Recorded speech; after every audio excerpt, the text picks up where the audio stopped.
How would you like to come home to a bartender who will fix you any cocktail you want? I'll have an old-fashioned. I'll have a margarita. Now you can, with the Bartesian Home Cocktail Maker. Bartesian is a sleek machine the size of a coffee maker that makes premium cocktails at the touch of a button. Choose from over 50 different cocktails, from classics to the most exotic premium cocktails served in the best bars today. You'll always get freshly mixed, perfectly balanced cocktails with the Bartesian Cocktail Maker. And now get Bartesian's best Black Friday deal ever at bartesian.com/holiday. Entertaining? The Bartesian is ideal for parties. No need to stock all kinds of individual mixers for complicated recipes.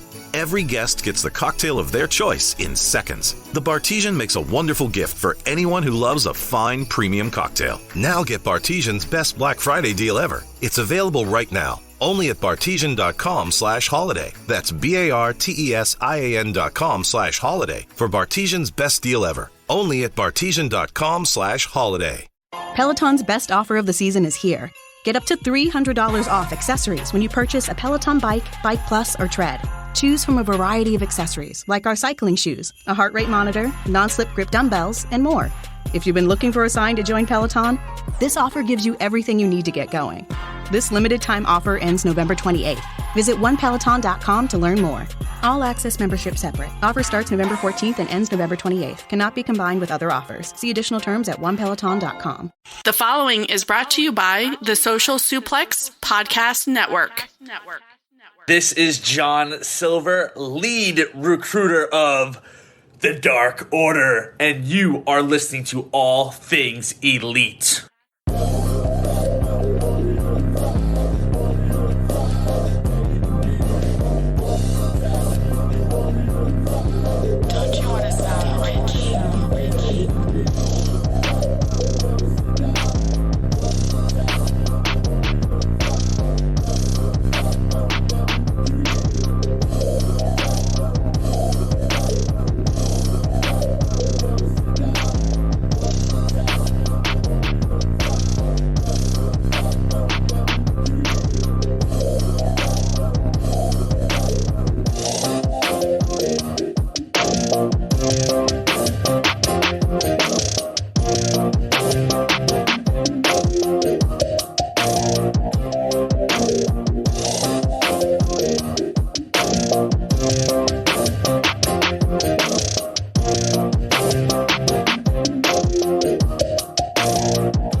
Hello, everybody. Welcome to the 172nd episode of Social Suplex's podcast about AEW with a proclivity for positivity. Welcome to All Things Elite. My name is Austin Somewhat, and I am the host of this lovely show. Joining with me, as always, is my good buddy and friend, Floyd Johnson Jr. We will get to him shortly, but also, I have to say real quick, we have the lovely, talented Juan Reynaldo Perez. You know him as JR. He is here with us on this episode of All Things Elite as we get closer and closer and closer to the point we are days away from AEW Full Gear. Guys, how's it going? JR, how are you today? First of all, thank you, Austin. I don't think anybody besides my mom has called me lovely. I don't even think my mom's called me lovely, so that means a lot to me. Thank you. And I actually, last week, just celebrated my 8-year wedding anniversary, and me and my wife are getting ready for a trip to Boston and New York next week. During Thanksgiving to celebrate Thanksgiving and then like the early Christmas festivities in New York. No, tell them what you're really doing, you traitor. Tell them what you're really doing, you traitor. So I'm going to War Games. You can't say it like that. It's not as good as the sound because the other guy is now here. William Regal, the guy who made that show so big because of the way he says it, he's here, not there. Chris Brown once said it. These hoes ain't loyal. Maybe talking about JR in that case. I said, real quickly, I told Floyd, this is the way I go Survivor Series. Survivor Series terrible. I would never go Survivor Series. It was the only Big Four I would say that I hadn't been to. I would never go there. The minute that, as I refer to him now, Papa H, stop. We're gonna do War Games of Survivor Series. I told my wife, hey, we gotta go to Boston. All right, man. Hey, I feel you. I'm sure that'll be a lot of fun for sure. Now, we got a lot to talk about on this episode of All Things Elite. Now, we are days away from Full Gear. We had the Go Home show of Dynamite. We're recording this right after Dynamite just went off the air on our day right here, November 16th. So we're getting all of our thoughts out right now, fresh out of our mind. Everything just wrapped up. We're not going to talk about last week's Dynamite because, all in all, it was kind of a filler show getting ready for the Go Home show for Full Gear. So our focus is going to be on this, and then our preview and predictions for All Elite Wrestling's Full Gear 2022 full match card, besides any type of pre-show matches that were announced or buy-in matches. Those have not been announced, but the full main card seems to be announced already, so we're going to give our predictions to what that has, but that's down the road. Before we get into the entire show, though, guys, we want to make sure you guys continue to follow the show on Google or Apple Podcast and download this show. If you listen to us on Spotify or wherever you listen to us, please give us a share with your friends, family, coworkers, whoever you wish. You can also leave a rating and a review. And the easiest way for you guys to support us is on social media. Follow us at AT Elite Pod. At Social Suplex are the guys that make this show possible. Check out all the other shows they have on their network. I am at Austin Sumowitz, SZUMOWICZ. Floyd is at Floyd Johnson Jr. on Twitter. And JR, can you please let the lovely people know where they can find you on social media? You can find me on Twitter at Lucha Professor. I will be honest, I'm in the middle, as you know, as the world knows, we went through a midterm election, and I'm getting a detox from Twitter and all the nonsense and Elon Musk. So I'm there. I'll be back hopefully one day. But yeah, Lucha Professor. Yeah, he does not like he doesn't like the Elon Musk. Now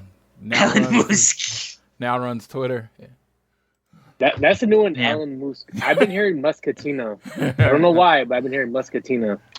$8 for a check mark. Garbage. Anyways, we got a lot to get to. Now, I want to let you guys know that the notes that I have in front of me, which I always look back towards when we do the show, we have a big news of the week that we always talk about. And since we're coming right off of Dynamite just a few hours ago, just wrapped up and went off the air, the big news of the week is written down here as Floyd is annoyed. I did not even mean to rhyme that, like, at all. Yeah. I was just annoyed, and my name happened to be named Floyd. He's annoyed. He's pissed off. He's angry. He's royally pissed. And I guess should this be your time to get on your soapbox? Yes. I'm not going to be the angry one for once. Yes. This time it's you. It's you. So, 3 men start a fight at a press scrum, get suspended, and they get booked on Full Gear before FTR. How does that work? What? How does that work? We got 10 matches, 10 amazing matches. I think the card is really solid. You'll hear me talk about it in my more analytical, nice language. But fucking FTR is not on the card. I am flying to fucking Newark, New Jersey to watch Rampage and Full Gear. FTR has been used since All Out a lot. They stepped up when other people dropped the ball, when other people were distracting from the company. They stepped up. They worked. They've been to UK defending their title. They've been to Japan defending their title. Waving that AEW flag all the way around the world. Representing the tag team division. They had their match against Swerve and Our Glory. They did the business. You know, they did all of this. They'll tell you, cheer for the Acclaim, love the Acclaim. They scissored with the Acclaim. They love the Acclaim. Company guys. One of your best tag teams and hottest acts at AEW. And somehow, they can't get one of the 152 spots on your pay-per-view show. You literally put on the longest pay-per-views ever. I think the last time we were at a pay-per-view, there were 14 fucking matches. And FTR can't get a match, and I know it's Wednesday, you might throw it away alone, but why are you making me wait? Why are you making me wait? Why are you going to make me wait to Rampage for them to get thrown on the pre-show? I want to punch everybody in the throat. I love Tony Khan. I love how he books, but oh my God, why are they not on the pay-per-view? Let's look at this year. They only were on Double or Nothing because they came out with CM Punk to celebrate. You know, they got on All Out, woo, in a 6-man match, not for the tag team titles.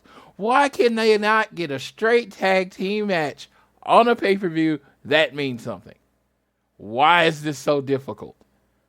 They are one of your best tag teams in one of the best tag team divisions in the world, and they can't find a team. You even got them an angle going around with the Austin, the Guns right now.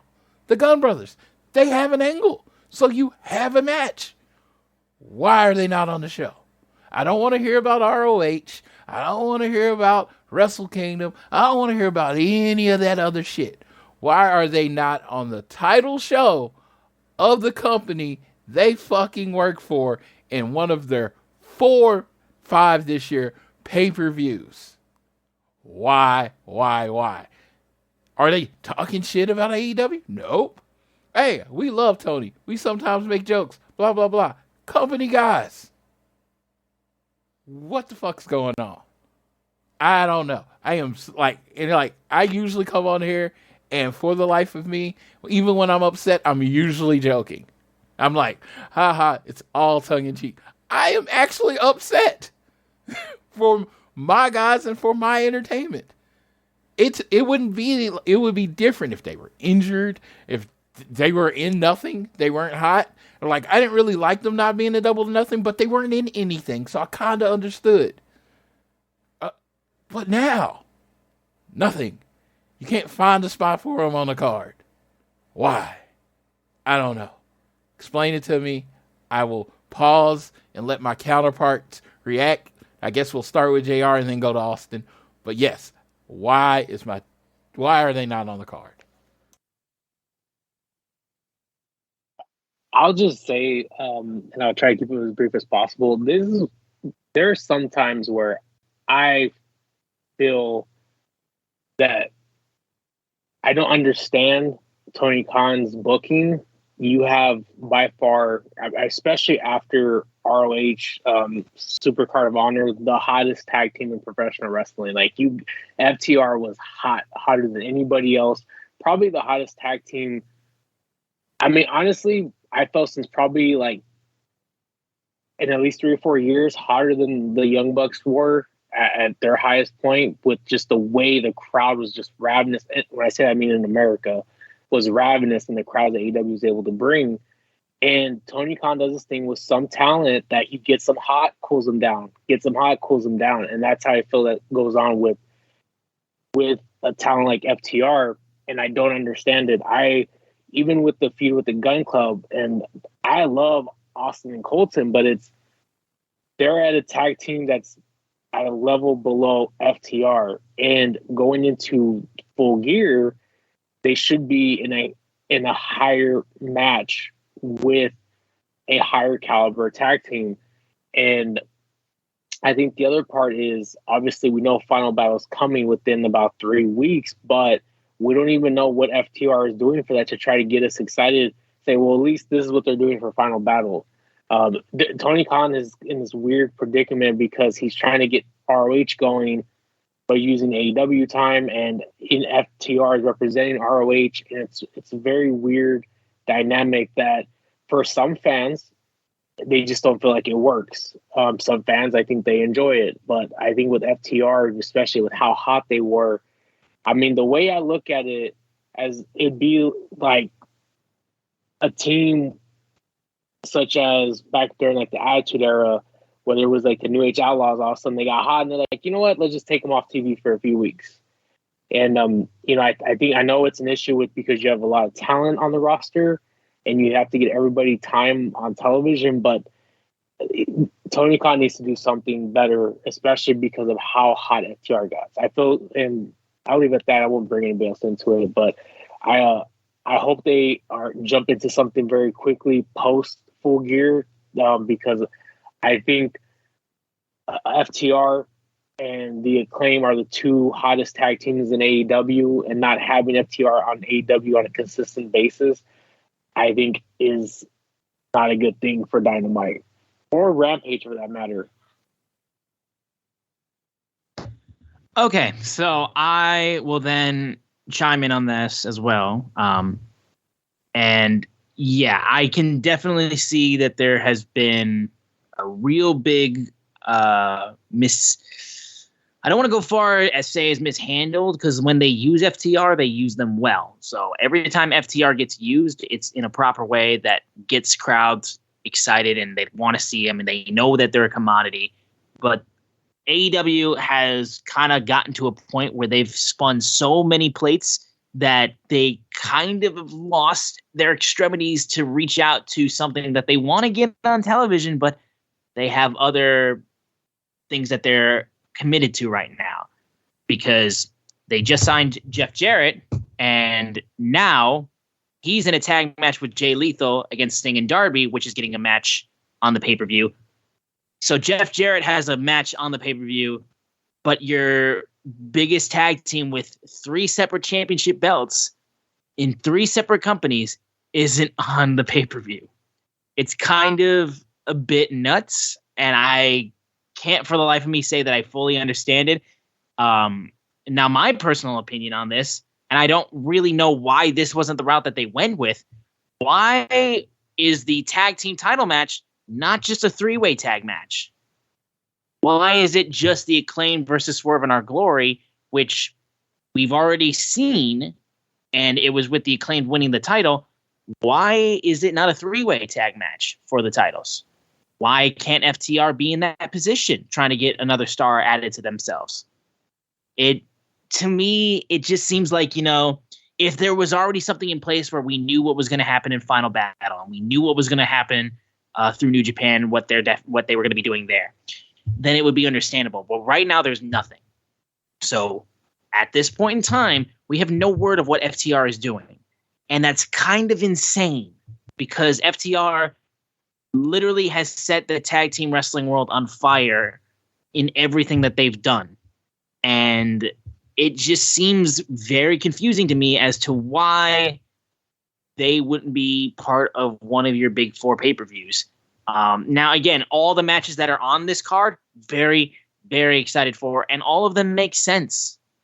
The Jay Lethal and Jarrett one may be the only one that I'm kind of like, do I really want to see Jeff Jarrett in a ring now? But I get it. I get it. They just picked him up, and I want to see what happens because it's exciting. It's different, and it's something that I didn't think we were going to get. But there's got to be a real thing, because we always joke about, people being like, AEW's roster's too big. Haha, yeah, guess what? Someone gets hurt, and then all of a sudden someone slots immediately in, and then there's no problem whatsoever. This is the instance where it's like that big roster and that big amount of people that they have at their disposal, and now some people are getting left in the dust. My cat is literally meowing at a wall.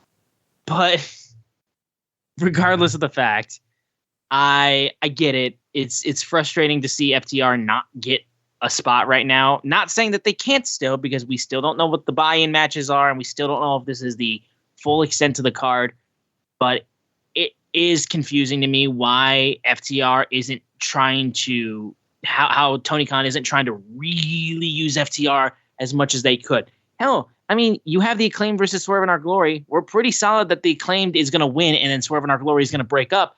Have the Acclaimed get the win, and FTR doesn't get pinned, and Swerve in Our Glory gets pinned because, oh shit, Swerve Strickland fucked over Keith Lee, and then just blah, blah, blah, and then, the FTR didn't win, but they're still in the match, and they're on the card. It doesn't seem like that difficult of a way to get them in there, and we've seen 3-way tag matches in AEW done really well. I don't know why they can't be in there, especially when just last week we had them save the Acclaim, hand back the AEW tag team title, saying, we want these back, but here you go. And then all of a sudden you could just have them come in and be like, no, we told you we want those back. Don't try to think that we're not going to sit around and try to get what is rightfully ours right now just because we have other commitments.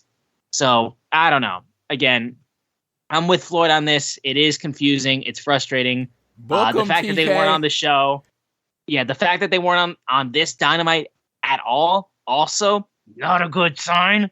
But I gotta say, you really gotta figure out what the deal is, because I understand too that they're kind of, like I said, the Ring of Honor stuff. They're really trying to push Ring of Honor to get a TV deal by putting them on AEW, which hasn't really gotten anywhere since they made the signing.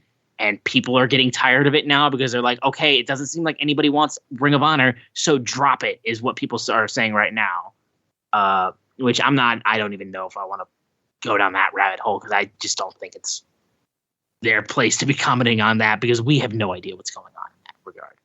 But either way, it's disappointing though for sure. But we'll see if things change. But I'm not. I can definitely say I'm with Floyd in that camp. I'm not happy with the way FTR has been used because I mean again they're still mega huge, and that could change in a time period. You want to strike while the iron's hot. You're doing it with the Acclaimed, and I appreciate that. But FTR should be getting some love too. Like seriously. But I'm putting on my positive hat now for the rest of the show. Yeah, we'll move forward now. Had to get that out. We're gonna move forward now with AEW Dynamite that just finished up, taking place from Bridgeport, Connecticut. We opened up with a tag team match between Bryan Danielson and Claudio Castagnoli of the Blackpool Combat Club and Ring of Honor World Champion the Ocho, Chris Jericho, recently revealed on The Masked Singer, Chris Jericho, and Sammy Guevara of the Jericho Appreciation Society. So the character he played on the show literally sung 3 notes, and my wife called in and said, "Is this Chris Jericho?" Like I had already knew. Like she knew it immediately. Like she doesn't watch wrestling like that, but his voice. We saw Fozzy in concert. His voice is so unique that there was no hiding it. And he didn't. He literally opens up. He opens up singing "Shut Up and Dance with Me." He's like, "Don't you dare!" I'm like, "Hi, Jericho. How you doing?" Yeah. And then my dad was the only one who was a little confused. He said Jack Black originally. I could see because Jack Black is more of a chameleon when he sings. He can do a lot of different voices. So I think he could sound like Jericho if he wanted to, but Jericho can only sound like Jericho. Absolutely. No, exactly. Side note, too, also opening this match, I need that Claudio soccer jersey now. Like, I want AEW to continue down the path of the sports jersey merch. The Acclaim jersey, like basketball jersey, is sick. Still haven't gotten my hands on that. I would love to get that. The CM Punk hockey jersey, dope as fuck. And now we have this soccer jersey from Claudio. Beautiful. Love it.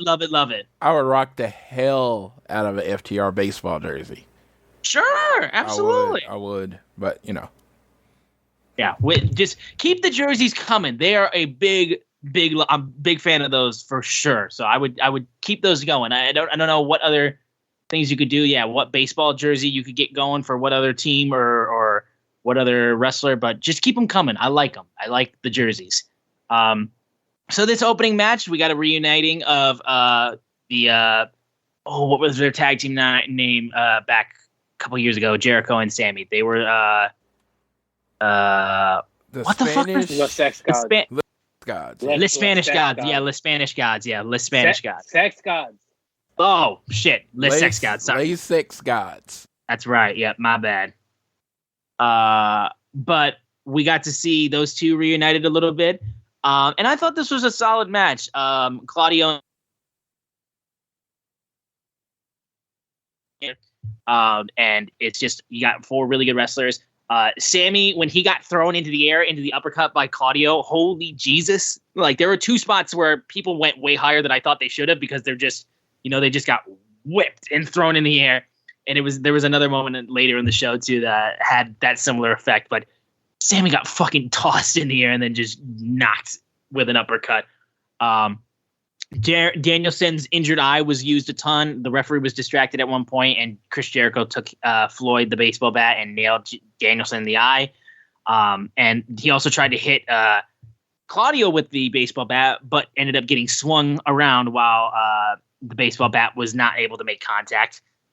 Then the match finished off with Claudio taking the bat, holding it behind his back, and then proceeding to put him in a sharpshooter after the swing. And that caused Chris Jericho to tap out. And a big win right there as we get closer and closer to Full Gear for that 4-way. Jericho just got pinned by Claudio, the former Ring of Honor champion, the guy who Chris Jericho beat to get that title. So little big moment right there. But yeah, I thought this was a pretty good opening matchup. These 4 worked really well together. And I think it was good for a lot of people that the Ring of Honor stuff right out the gate, you got that Ring of Honor stuff that either some people are into, some people aren't into. And you kind of got it right then and there for people that wanted to see it and people who wanted to get it out of the way. But I thought this was a good opening match. We'll go to JR first for this ROH tag match. You know, the one thing with the talent in the ring, they're all exceptional. But I'm just going to quickly move on and say, after Full Gear, I'm ready for the Jericho Appreciation Society and Blackpool Combat Club to go their separate ways. I think no, for sure, yeah. So it's been they've had a lot of interesting matches, you know, and all the individuals in it, including Eddie Kingston and Santana Ortiz that were part of it, you know, going back to when Floyd and I were at all of us were at Double or Nothing for Anarchy in the arena match through the Blood and Guts match. But yeah, I'm ready for some changes. But like I said, they're all exceptional talents. Oh, yeah, that's me. Yeah. All right, Floyd. I think this is leading to Chris Jericho, Claudio at ROH again, but I'm really excited about this Fatal 4-Way, and this match was a great build up to it. Claudio now has, I think, two submissions, or a submission and a pin over Chris Jericho over the last few weeks, so we were really built up there. I just want to see exactly how it goes, if Sammy plays his role, or is there some dissension between Chris Jericho and Sammy. But yeah, we're really looking for how this Fatal 4-Way ends. Yeah, all right. We then moved off, and we had the AEW World Tag Team Champions Anthony Bowens and Max Caster, the Acclaim, come down, debut their brand new music video that they aired. We got to see Captain Insano in the intro of the music video, so nice little spot there for Paul White. Loved it. In the music video itself, I thought was dope. It had a nice little beat to go with it, and Max's bars that he put in that video was good too, and the people that they got playing Keith Lee and Swerve Strickland were very good. After they got that opening music video, we had Bowens go one-on-one with Swerve Strickland in singles action. Daddy Ass was fuming at Swerve Strickland because he was still injured after getting his hands and fingers snapped off by Swerve on Rampage a couple weeks ago. He jumped him before he got to the ring and eventually got kicked out. And then we got into this match where Bowens got beat up a ton. At one point, Anthony Bowens had blood coming out of his mouth a bit. And Anthony Bowens took a lot of punishment, but also brought a lot back to Swerve Strickland. However, he was not going to be able to beat Swerve one-on-one, and Swerve proceeded to come out and just get a nice big victory heading into the Full Gear. And they were really pushing Anthony Bowens' shoulder, and how his right shoulder took a lot of damage, and how he might not be 100% going into Full Gear. We'll see if they end up continuing that idea on Full Gear itself, if he's taped up in any sort of way.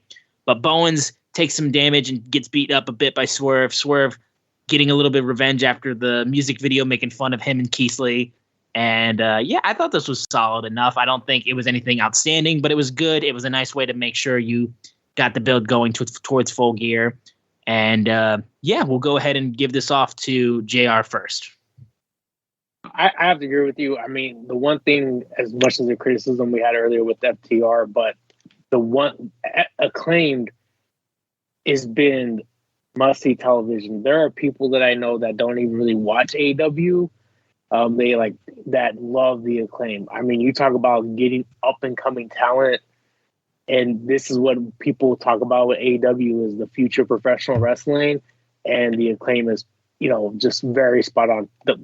The best to me, since All Out, easily the top two reasons to watch AEW. Yeah. So when you talk about the actual video, the diss track, I thought was hilarious as always with the Acclaim adding to their thing, adding to their just distinction as being the most over team in AEW. Honestly, I think they're kind of Young Bucks level of over right now, especially at the beginning. I think they have reached a level of over that me trying to be as impartial as possible. Again, this is my positivity. I think they're the second hottest tag team in AEW history right now. I think they've reached that level. They have passed FTR. Like, everybody loves the Acclaim is a real thing. I mean, these diss track things were getting, when they were first doing them on the YouTube channel, people were making fun of them. And now people can't wait for them to happen. They got their own segment before their match. That's how over they are. And it's like, unfortunately, they might have done something to themselves because the Acclaim is so over, it really doesn't matter if they win or lose. And you know what happens in wrestling when you get to a point where you're so over that it doesn't matter if you win or lose? You start losing a lot. Ask Darby Allin and how his record has been over the last year. You just start losing because they know people are going to love you no matter what. But, the diss track was good.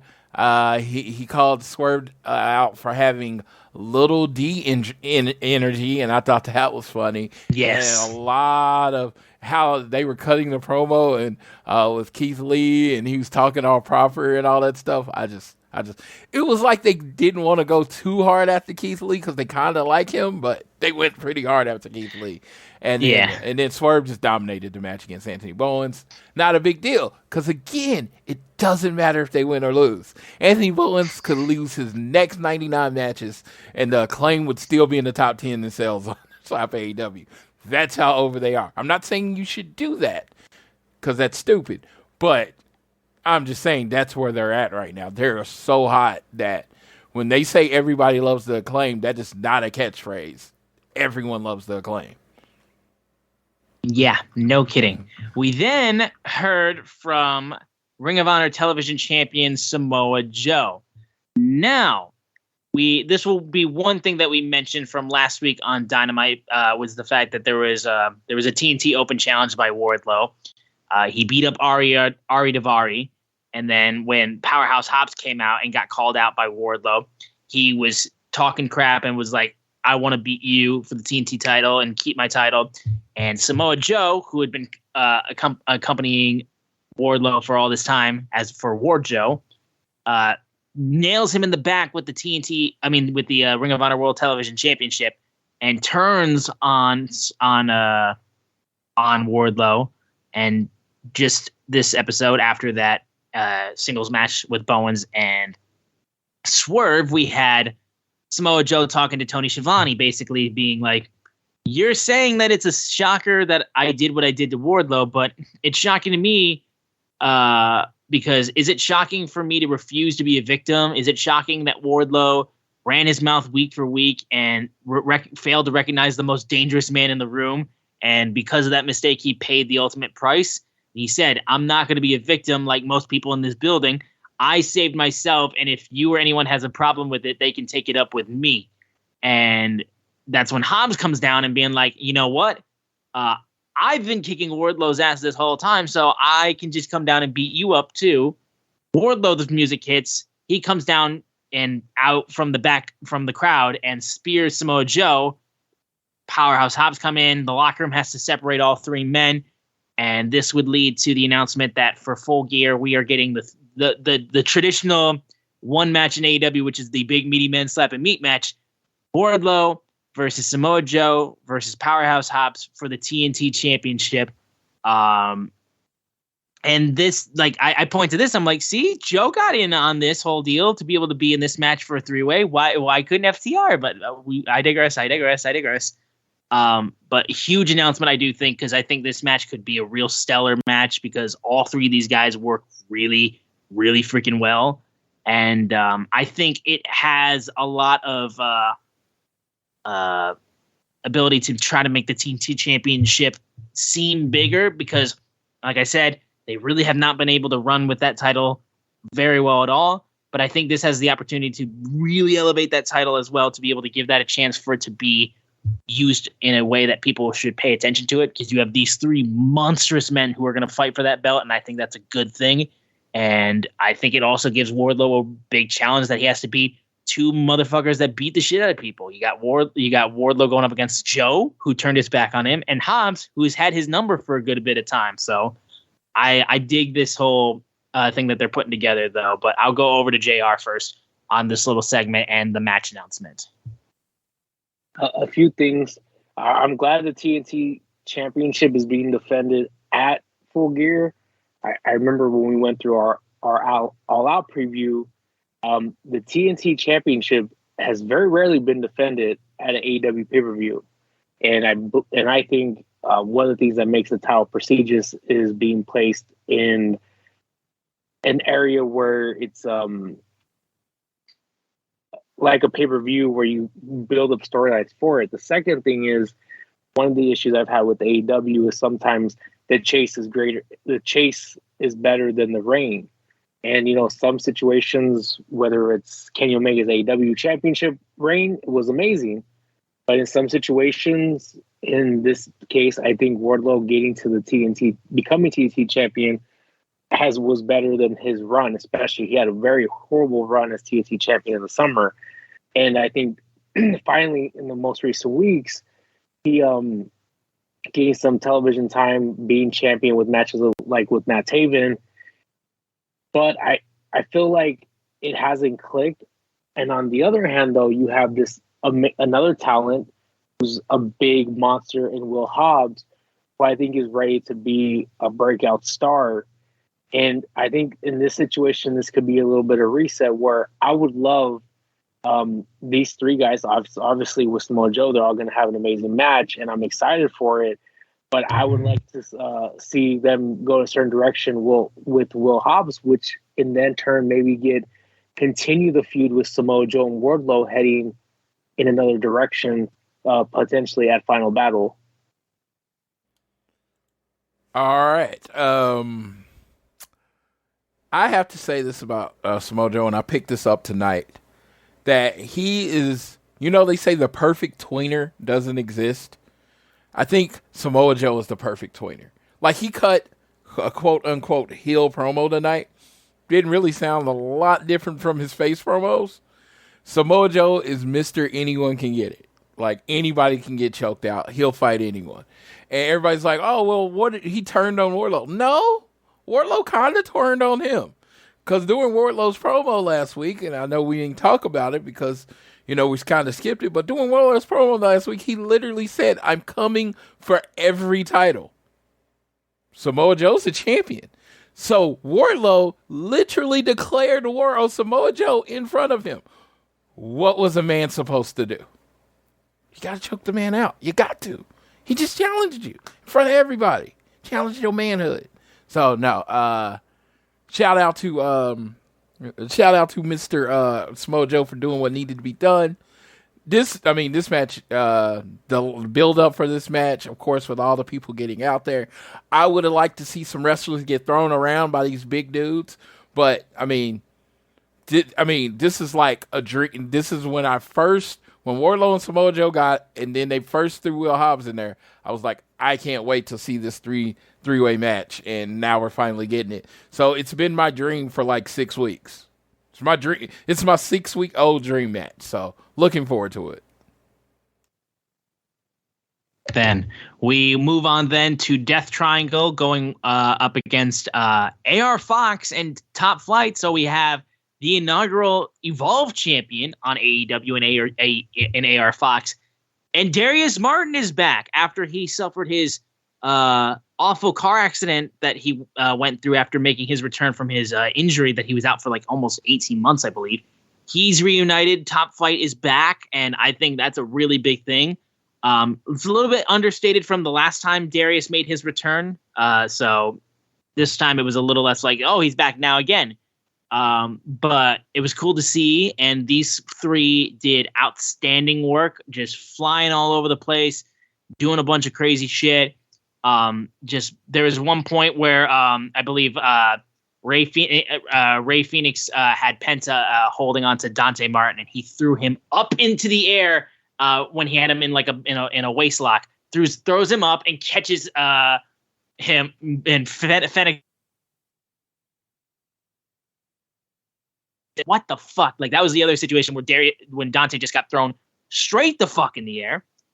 So I thought that was a crazy cool moment for sure.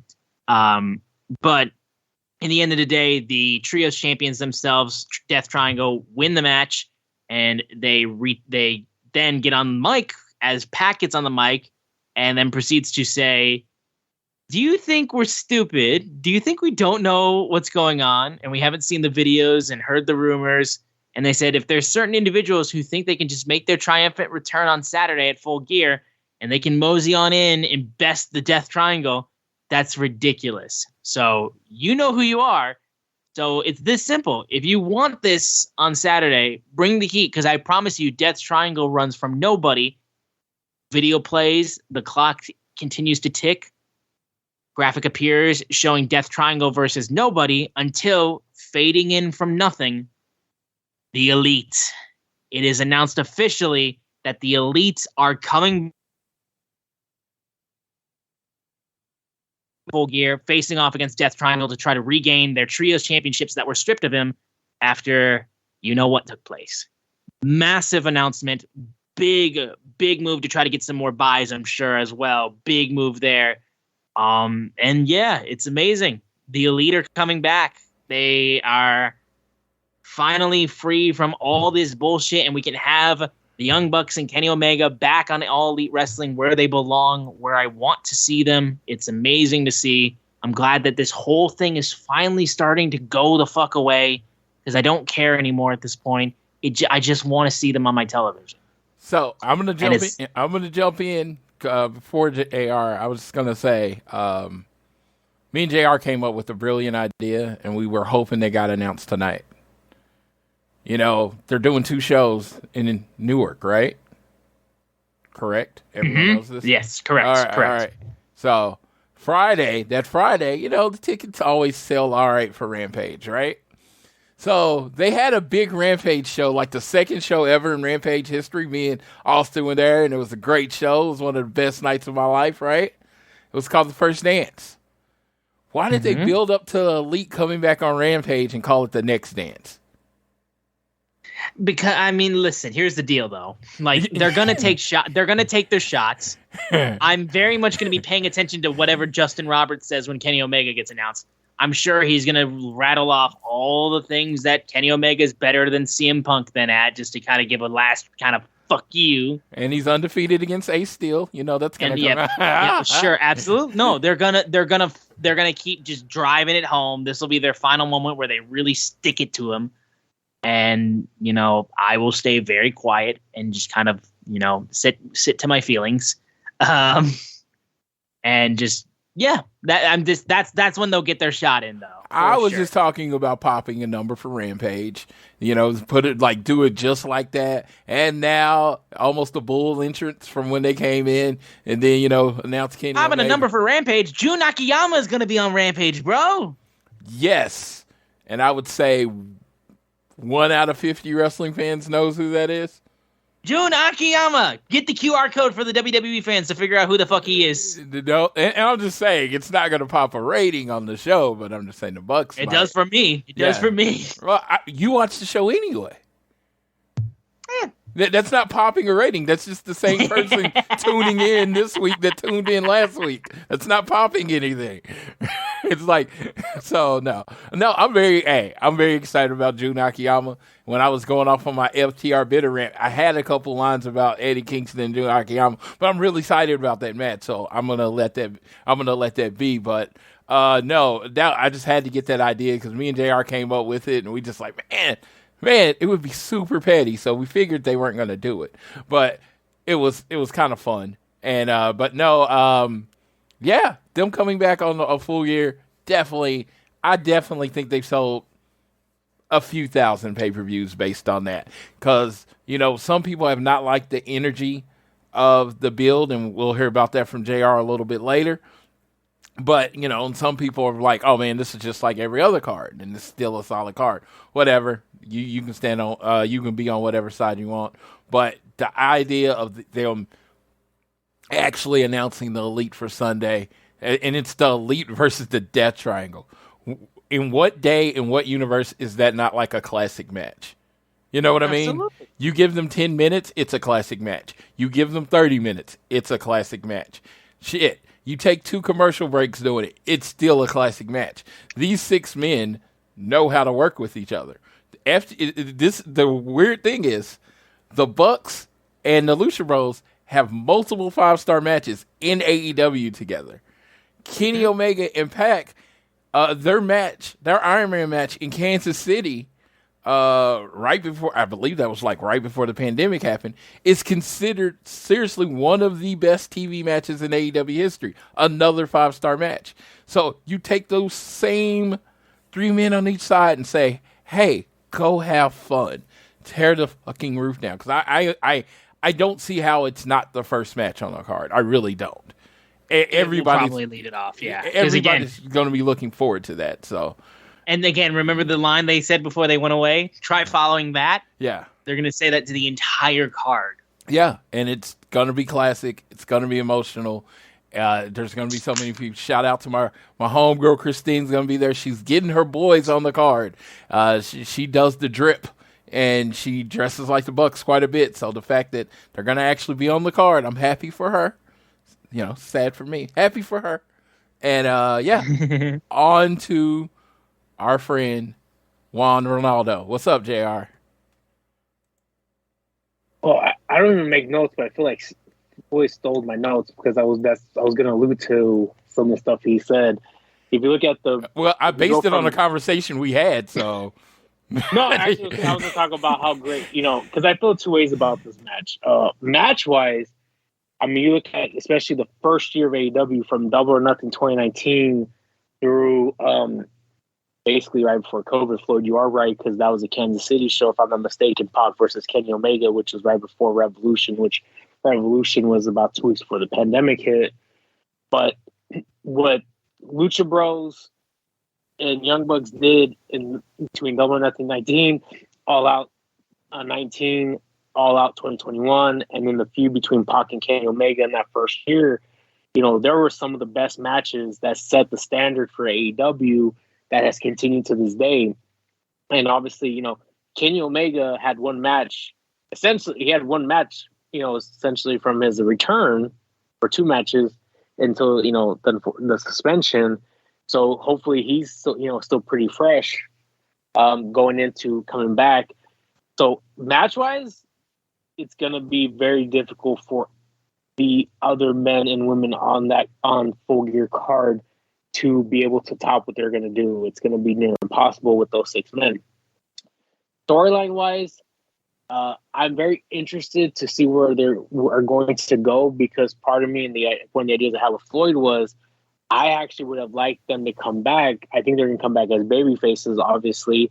But because of the way, everything was being, the video packages, they were being erased, I would have liked them to come back as heels and saying, after all this nonsense and everything we've done, you're trying to erase us from AEW history. There's no AEW without the Elite, and just be, really big heels going into the next, year. Obviously, nothing's been said, so anything is possible.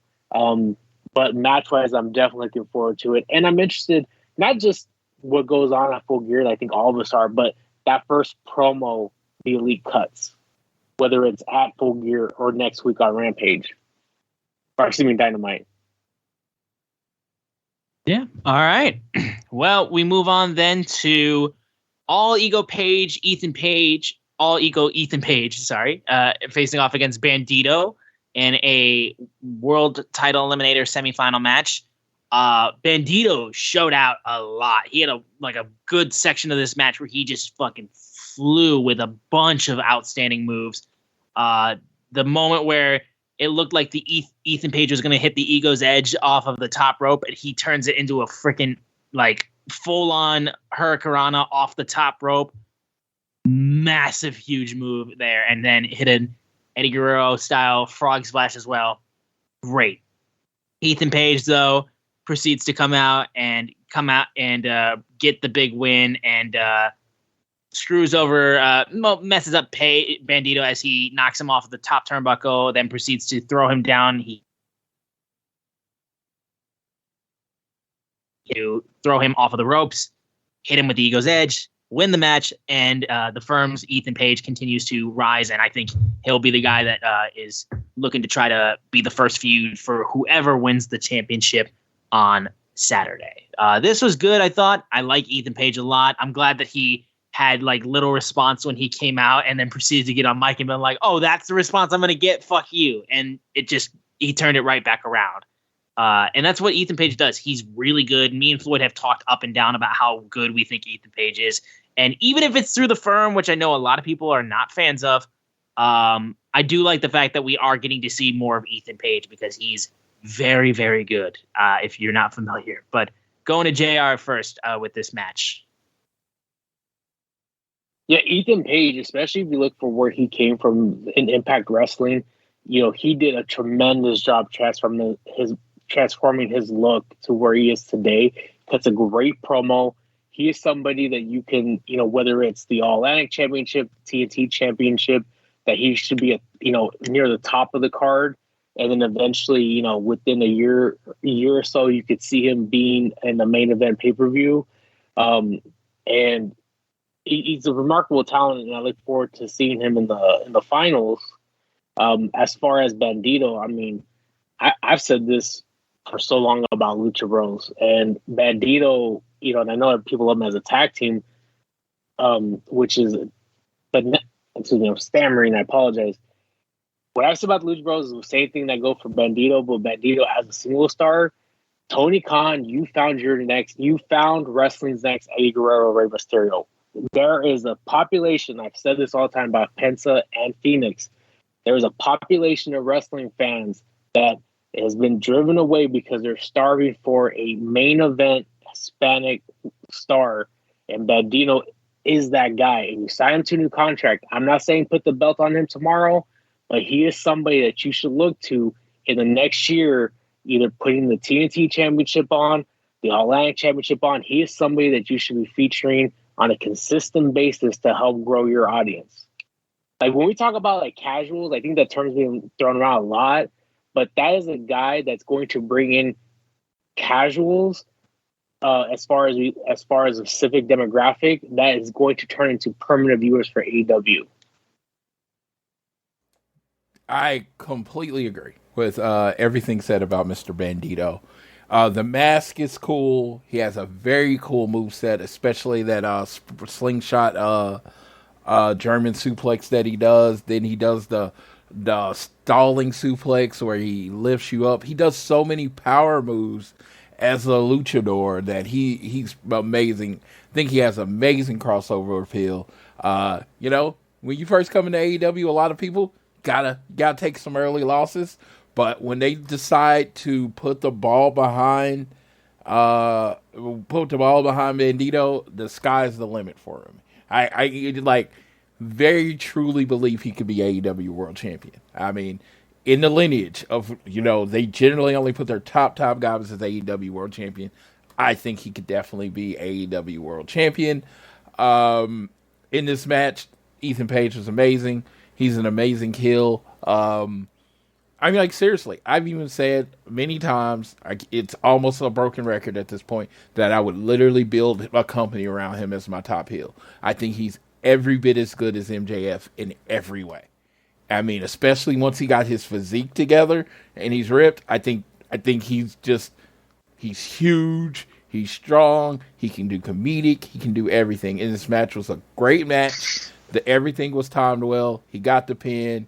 He's now in the finals, and I believe Ricky Starks has to win, or Ricky Starks and Lance Archer, whoever, has to win 2 matches before they get to All Ego. So I think they're going to end up pushing that match. Either they're going to make it a triple threat match and add it to Full Gear, or they're going to end up pushing it to Black Friday deals, the gifts are unreal. Shop JCPenney for thousands of deals so low, no coupons needed. This weekend, save up to 50% on kitchen electrics from brands like Keurig and Cuisinart. Say yes, please, to diamonds and gemstones, now $19.99 each. And bundle up the fam in coats, starting at $14.99. We got your holiday. Black Friday deals. Shop, JCPenney. Offers valid on select items 11/18 through 11/20. Excluded from coupons. Exclusions apply. See store or jcp.com for details. Peloton's best offer of the season is here. Get up to $300 off accessories when you purchase a Peloton bike, Bike Plus, or Tread. Choose from a variety of accessories like our cycling shoes, a heart rate monitor, non-slip grip dumbbells, and more. If you've been looking for a sign to join Peloton, this offer gives you everything you need to get going. This limited time offer ends November 28th. Visit onepeloton.com to learn more. All access membership separate. Offer starts November 14th and ends November 28th. Cannot be combined with other offers. See additional terms at onepeloton.com. How would you like to come home to a bartender who will fix you any cocktail you want? I'll have an old-fashioned. I'll have a margarita. Now you can with the Bartesian Home Cocktail Maker. Bartesian is a sleek machine the size of a coffee maker that makes premium cocktails at the touch of a button. Choose from over 50 different cocktails, from classics to the most exotic premium cocktails served in the best bars today. You'll always get freshly mixed, perfectly balanced cocktails with the Bartesian Cocktail Maker. And now get Bartesian's best Black Friday deal ever at bartesian.com/holiday. Entertaining? The Bartesian is ideal for parties. No need to stock all kinds of individual mixers for complicated recipes.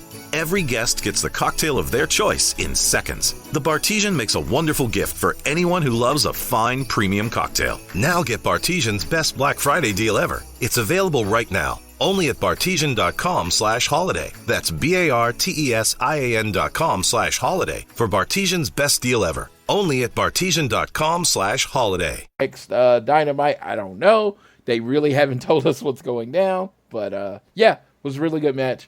Really excited about Bandito's future. All right. We then had an AEW Interim World Women's Champion Eliminator match between the Interim World Champion Toni Storm facing off against Anna JAS. This was fine, honestly. You know, you knew that this was kind of leading into what we were going to get in the main event, which was the face-off. Tony did well. Anna did well. There's not much like to complain about the match. It's just, you know, two girls that are good wrestlers, but just there's not much going into it. Jamie Hayter came in after the match was over when Tony got the win from the Texas Cloverleaf. They got into each other's face, had a stare down. That's your tease for Full Gear. You got it at least. So, I mean, you got a little face off there. So there's that. There's not much else I can add to this. You know, it was there. It's not bad. You just kind of can't say much about it if I have to say anything else. So, JR, do you got anything you want to add to this semi-main, I guess we'll say, though this was the final match of the show?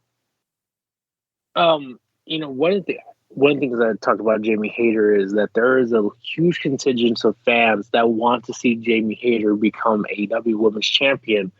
And I think there's some money to be made, and you look into the next feud between Jamie Hayter and Britt Baker. And I think there was a possibility at one point that we're heading that way. And then until the big signing of Saraya that changed course, which obviously that makes a whole sense in the world. But, you know, I think moving in, I don't think Toni Storm has gotten... I don't think she has the same traction as Jamie Hayter. And I think there's just a lot of people that are looking forward to, you know, Jamie coming up on top of this. And, you know, I think they've done as much as they can to build this matchup. I think if you actually look probably in the last year as far as AEW women matches, whether it was involving Thunder Rosa in the past, but I feel like this, you know, they've done quite a bit to try to help it. It just seems kind of a little bit like it's missing that. Like you have your, and no pun intended, like you have your stick of dynamite, but you're missing like the fuse. And I think that's just like the one thing that's like it's there. It's just I feel like there's just a little something missing to give it that explosion. Yeah, this was the obligatory women's match on the Dynamite show. That's what it was. The face-off was the face-off. I literally, I have no real comments other than that. All right. Well, then we'll move on to the main event besides the match, which was the face-off between Jon Moxley and MJF. Floyd, do you want to take this over? Because I think my internet might be kicking in and out, and I don't want to talk about what happened and then get booted out. So you can just... let the people know how this segment went. Okay, so Jon Moxley comes out and cuts to Jon Moxley promo. He's the toughest person. He doesn't care. He'll fight anybody. He'll beat them up. MJF's not ready for him. He's crazy. He's not really right in the head. Blah, blah, blah. He's Terry Funk promo. Old school Terry Funk promo with a little Jon Moxley mixed into it. He's a crazy dude. MJ, the Firm comes out. And it's not even the whole firm at first. It's just Malcolm. What's his name on here? Stokely Hathaway. I almost called him Malcolm Bivens, so I stopped myself so I could get some assistance. Stokely Hathaway comes out, and then the firm comes out and attacks Moxley, and they hold Regal in the corner. I just want to throw that out there. They didn't hit Regal. They just held him in the corner. I don't know if either of my counterparts noticed that. Then MJF comes out and has a baby face. He knocks out the guns, and then he goes up against Big Cass and hits him in the nuts, and then he ducks out of the way, and Ethan Page kicks Cass Morrissey. I keep calling him Cass. Morrissey in the face, and then he kicks Ethan in the nuts, and of course Stokely was gone by then, and he said he was going to break his foot up in the ass. Then he cuts his MJF promo, coming up with, saying basically, I'm not that same guy. I don't care how many times you drop me on the head. If you bend my back or whatever, I am not going to lose. And I don't need the ring. And he looks at Regal and says, right, William Regal. And then he says the biggest thing the devil ever did was making people think he didn't exist. And there was a lot of looks. And then he's like, because the crowd's cheering, crowd's completely empty in the MJF, chanting along. He's like, I'm better than you and you. And then Moxley cuts him off, basically says he's going to beat him up again. And it's just like, Moxley's promos, if you're a Moxley fan, they are 110% for you. If you're not a Moxley fan, they really sound similar every week. So Mox is tough, and he's not going to lose to MJF. There you go. So that sets it up for the week. I'm actually going to kick to JR, because JR has thoughts not on this segment, but this whole build in general. And I'm just going to, JR, I usually try to cut you off from being long-winded. Go for it. Break it down. I want everybody to know what you think about this whole thing. So obviously we know it's not a secret that the whole purpose of Full Gear was to get to MJF versus CM Punk. Obviously, because of certain actions, we had to reverse course, which for me, MJF and Moxley wasn't a bad substitution. It's not like, man, I really wanted, chocolate cake, but you know what? They had vanilla. It's cool. I still got cake. So, for me, obviously, and Floyd corrected me because of, sometimes there's a lot going on in AEW, and I may lose track of promos, that they'd have alluded to the MJF and Moxley match from All Out 2020. And MJF says, I have to beat you. And I really loved what he said. He goes, I need that championship more than that, than water, food, and everything. But, the whole direction with the firm and everything, I feel like they're, it has really taken away from this match. And I feel like the build has been very subpar. And obviously I know part of it is because MJF was out filming the movie about the Von Erichs called The Iron Claw. Excited about it. Can't wait to see it. I just think it was just not done very well. And obviously, again, when you have to reverse course from the plan you have, you go in a different direction. And, I don't want, it's easy to do hindsight's 2020. It's easy to do money quarterback. I look back though in the existence of AEW, like this is one of the worst builds, let me phrase that.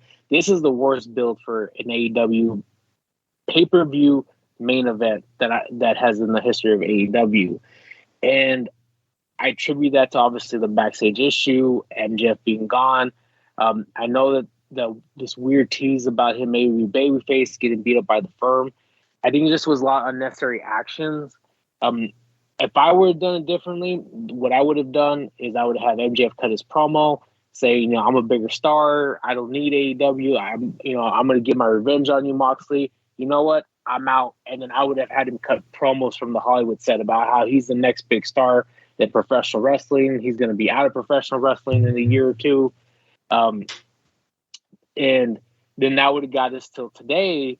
And you could still do the same thing. He gets in Moxley's face and says everything he said and we could have went there and we did not need the firm to be there. Or the other thing you could have done is MJF just saying, hey, I'm gonna, use the firm for Moxley to have to mow down through to get to MJF at Full Gear, as we've seen before. Sometimes it's okay to play a hit record, playing them oldies because they're an oldie hit record for a reason. People love it. So that's what I would have done. I'm trying to take into consideration the issues that occurred that led us to this path. I will leave with this. I hope after Full Gear, and I'll go back to even before All Out. After Double or Nothing with the injury to the AEW World Heavyweight Champion, AEW has kind of had a really weird trajectory. And I'm hoping after Full Gear, we have a good reset and everything gets back on track. Because the build at best was mild today. I felt leaving AEW Dynamite, it did not make me want to buy the pay-per-view. It didn't leave me wanting more. And one of the things that I did was, and as I say that, I don't just think about myself. I listened to that crowd. And MJF talking got that crowd excited. But everybody else, including the ending with them staring each other down, I mean, that crowd was very mildly, involved in it. They did not seem very excited for what they were witnessing. And I just don't think that's a good way to, that was your ending for your go home AEW Dynamite. I hope maybe something happens at Rampage. There's a lot going on at Rampage, so I don't know if they're going to revisit this. But like I said, hopefully after Full Gear, we hit a reset and get back on a new trajectory that's in the best interest of the talent that is a part of AEW. Because AEW, for even with the stuff that I've criticized about, including this, they gave us a lot of good matches, great matches, good storylines, great storylines. I just think this has been kind of a dark time in AEW, and they've done the most they can to withstand it. But I think moving forward, though, I hope that we are able to come back to what we know and love about AEW. Yeah. All right. I guess I'll go ahead and close things out on that because I think JR touched on a lot of things that I was going to say already, which is that, okay, basically, yeah, it's all good. I'm talking right now. Okay. So, yeah, JR pretty much touched on everything. Almost everything I wanted to say. AEW fans, a lot of fans' focus has been outside of the television product because of the brawl out and because of Punk and because of all the fighting and the drama going on backstage. And it's been a problem, and people fail to realize how much of a hit this has given AEW. I mean, despite the fact that we're starting to really kind of see the light from the end of the tunnel, AEW took a hit because whether people like to admit it, and this will be my one jab, CM Punk was the guy in AEW when he got here, and they were going with him as the guy from that point onward. And it was going to be MJF versus Punk at this point for Full Gear. And then what happened after the show at All Out happened, and everything got thrown out of whack. So they're trying to course correct. They're trying to really get back on their feet, and it's been a really tough time. AEW has done the best that they possibly can to try to regain their momentum that they had going into All Out. But unfortunately, they have stumbled, and with all the bullshit that has taken place, nobody was going to walk through that landmine perfect. So, yeah, the build hasn't been great. People have been way more focused on when CM Punk's buyout going to happen, so he's officially gone. When was the Elite going to return? When was Ace Steel going to get fired? Blah, blah, blah, blah. Oh, also Sammy Guevara got into another backstage fight. Blah, blah, blah. Oh, are Malachi Black and the House of Black going to leave for WWE? Blah, blah, blah. People haven't been focusing on what's been happening on television because everything else outside of it, let's be fair here, it's been a little bit more juicy than what's been happening on television because involving a lot of drama. So I think coming out of Full Gear, I think a lot of fans are going to really get reinvigorated with AEW because I think a lot of these matches are going to be bangers. But you can't deny that it's been been a rough build, and it's for all the reasons that JR mentioned right there. And it's for the fact that, look, CM Punk was going to main event this show, and now he's not. And he's never coming back, and he's done with wrestling, and it's not going to happen. So you got to find a way to, when your top guy loses, like we talked about how AEW can, like, you know, oh, somebody's injured or gone. Well, bring this guy in. It's kind of hard to do with that when it's your main guy. So, you know, I give them credit for really trying to make it out of this situation, and bringing the Elite back for Full Gear is a huge move, and I think it's great. But we'll see how AEW kind of lands this kind of treacherous, like trying to regain their balance a little bit, because I think they can make a really good, nice finish with how this show goes, and then how the rest of AEW's 2022 goes leading into the next year. I think 2023 will also be a big bounce back year for AEW from all of this bullshit. But that's looking too far into the future. That's going to close it out, I think, for our Dynamite review from last night. Austin. For the matches that were announced for Rampage, we have Athena versus Madison Rayne, Ricky Starks versus Lance Archer, and then a tag team match between Eddie Kingston and Ortiz versus Jun Akiyama and Konosuke Takeshita. So those are big matches for Rampage. The big match for me is seeing Jun Akiyama. Fuck yeah. But I think now we can just quickly go into our preview for Full Gear and give our predictions, if that's cool with all of y'all. What were you saying, JR? You called Austin's name. I wanted to say one thing, and then I'll leave it at this. And it's interesting. I just saw, for those of you who don't know, obviously Austin and Floyd know I'm an educator, and so I read a lot about, I read articles and stuff. And there was an article that I read that said that a university did a study, and it found that an individual who is the most proficient, excelling employee, but is toxic, is likely to cost an organization more money and resources than individuals who are less proficient, but are more positive employees. And I thought about AEW about that. And one of the things is, obviously, I'm not Tony Khan, I'm not writing the checks for talent. But one of the things that I think that people loved about AEW is that when the people they sign, they love the way the Young Bucks interacts with them. They love the way that talent like Orange Cassidy is. They love the way the Lucha Bros are. And you've heard a lot. Cole Cabana is another one. You've heard a lot of good things about these talents, about meeting with them and fan fests or interactions. And for a long time, everything was hunky dory backstage. But then obviously AEW, which everybody wants to do, is grow, and I understand that you look for bigger talent. But I think moving forward, they have a lot of talent, and I think you have to be very careful on any talent that you're bringing in, because that individual from Chicago named CM Punk, he was very, very good in getting pay-per-view buys and selling merchandise, and and his segments getting popping certain ratings for some of the times he was there. But think about how much resources and money that he, because of this incident, has cost AEW. And so moving forward, obviously, if Tony Khan listens to us or anybody backstage is listening, is that, somebody may not sell 1 million shirts and may not bring an extra 200,000 viewers, but at the same time, your core audience that loves your show and loves what you did and the heart of what you started AEW in back in 2019, those talent means a lot to them. And I think means a lot to what's important to your product.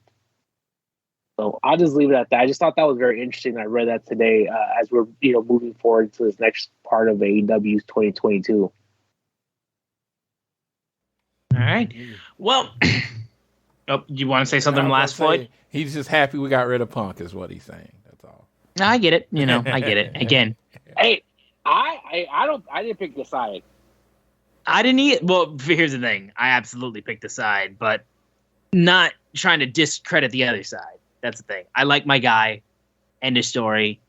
And I know he's in the wrong, but I really don't care. And I still love the Elite. But fuck it. Like, whatever. Yeah. Let's get into the. I always point to the Shawn Michaels being one of my favorite wrestlers of all time. And in the 90s, he was fucking toxic. Yes, he's still one of my favorite wrestlers. Look, of all maybe time. Punk can find Jesus or something. I don't know. I doubt that'll happen, but maybe that. Who knows? Who knows? Regardless, I'm done talking about it. Yeah. Full Gear. Let's get into our preview. First off, I guess we'll say the newest match that was announced: Death Triangle versus the Elite for the World Trios Championships. Death Triangle has been really petering in on this whole idea that like Pac's been trying to get the Lucha Brothers to kind of like get into a little bit of a darker side and use a hammer and cheat to win and do what's necessary and no limits of what you do to retain your belts. So that's going to cost them, and the Elite are going to win back their titles that they never lost. So there you go. That's my prediction. I don't feel like there's much to argue on that. If JR wants to take that. Oh hell, I don't see how they're losing. Yep. And Floyd? Let's go Death Triangle. Duela muerte. Hey, if you don't want to everybody think that you're the EVP, so the belts get put on you, come in, first match back, do the JOB. You still pop the number. You're still popping the pay-per-view number. Lose. You can win it back later, but lose. Honestly, I would rather have Kenny Omega in the world title picture anyway. And I'd rather have Bucks in the tag team title picture anyway. But I think the trios division is in great hands with the Death Triangle. Great hands. I think I think you use those other three guys other ways to help increase the other divisions. All right. Moving on, Jungle Boy versus Luchasaurus in a steel cage. So we got the reigniting of this feud last week when Jungle Boy jumped Luchasaurus during his match, and he was very much getting back involved with that. I think because we're not getting Christian wrestling in a while because he's been dealing with his arm injury and he's been in a sling this whole time, I think Jungle Boy wins this match by the skin of his teeth, and that kind of closes out this feud. I don't know if Luchasaurus turns back into normal or not. At this point, I really don't care. But I just go Jungle Boy on this one. Like he's gonna like devolve into like the good something, man. I don't know. Like his mask just like changes colors midway, or lights go off, and all of a sudden he's got a green mask. And all of a sudden lights turn off, and then his green mask comes back on. He's just like, I have a PhD or whatever, and then a master's degree, and then all of a sudden he's fine. So. For me, I will say this. This has probably been one of my favorite things of AEW since All Out, because I'm really big into old school wrestling, and I love blood feuds, and I feel like this is it. And so the way that since All Out is, I can't wait to see Jungle Boy get his due, like get his comeuppance. Well, I think JB's gonna win. I don't know what they're gonna do because they're still, waiting for the Christian match. But this feud ends if Jungle Boy loses, basically, because it's like, well, if every time they wrestle Jungle Boy loses, why is this still a feud? So no, I think Jungle Boy wins in this case. Should be a fun and exciting match. Again, I pointed out their familiarity with each other. They've been probably booking this match in their head for years. So, yeah, go ahead and tear the house down. I probably would say this, out of all the matches, it's my sleeper for match of the night. All right. We then have the three-way match for the TNT Championship. Wardlow versus Samoa Joe versus Powerhouse Hobbs. I think this match is a situation where they really want to give Wardlow a big win to try to regain some luster on that TNT Championship. So even though Joe and Hobbs are currently the more interesting wrestlers at this point in time, Wardlow deserves some good things going his way. I go with Wardlow retaining. So I'm going to go in a different direction. I was kind of alluded to earlier, is that I feel that Wardlow needs a little bit of a reset. And I think Will Hobbs is a hot hand right now. And my God, he has one of the besides Arn Anderson, best spine buster I've ever seen. The way he torques and gets his hip to it is just. I just think it's sexy. I love the spine buster so much. It's amazing. I think going with him as a heel, as a monster heel TNT champion is great. But as we're alluding to, is that you have a Ring of Honor pay-per-view coming up on December 10th at a special start time in Floyd's neck of the woods down in Texas.